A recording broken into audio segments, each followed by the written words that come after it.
So in the last video, I demonstrated two simple shapes that were on the face of the cube. And I realized afterwards that actually what I demonstrated here as this figure is actually a void in that. And I guess that's what I get for not doing the positive and negative versions of the rear data. But I think that was a good place to start, because if you understand the basics, you should be able to understand these more complex interactions of more complex shapes that are changing and aren't necessarily at the face of the cube. So for this, I've emphasized, or on trace, I've basically outlined that more complex shape at the back and this more complex shape at the bottom that is not touching any of the faces. So let's do the same thing we did.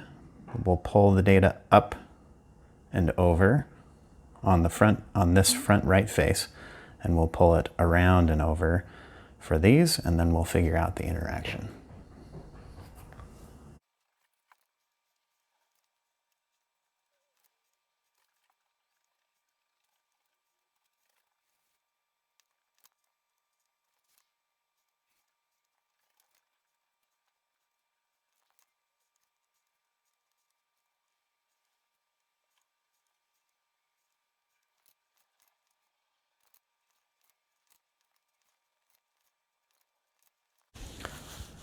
So that is the projected data, this piece from the bottom, this piece from the back.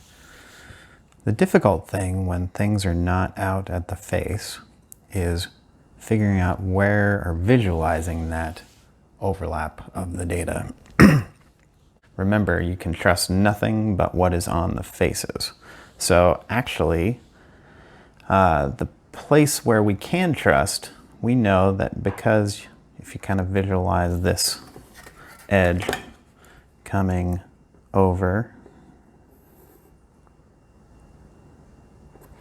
and up,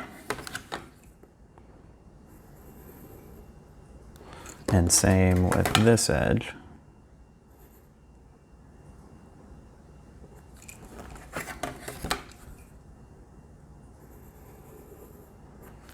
you can see that this data exists wholly within this top face. And you can get a sense, because we can trust anything that's on a face, even on this back face, you can get a sense of where this will interact with that data, basically between those two lines here.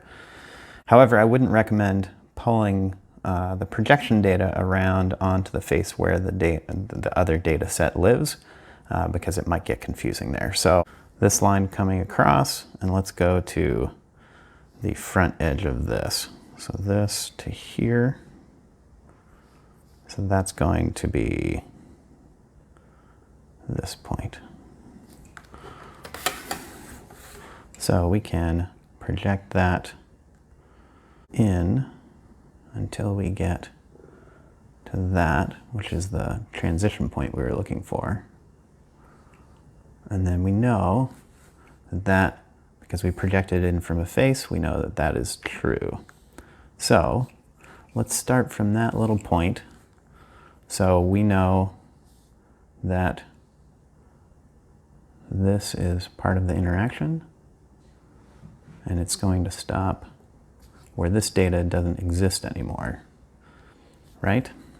And then as that line comes down,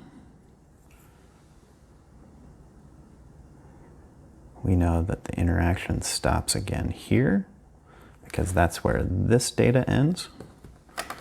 And then we can pull this over to that, and that's where this data ends. But then both sets of data exist all the way, we're essentially looking at this line, right? All the way from the bottom of that, which is this line, to the top. So then I can draw this line up to there. And I like to construct these more complex ones by face. I'm still going to do it wireframe, but I have trouble visualizing it unless I complete the faces. So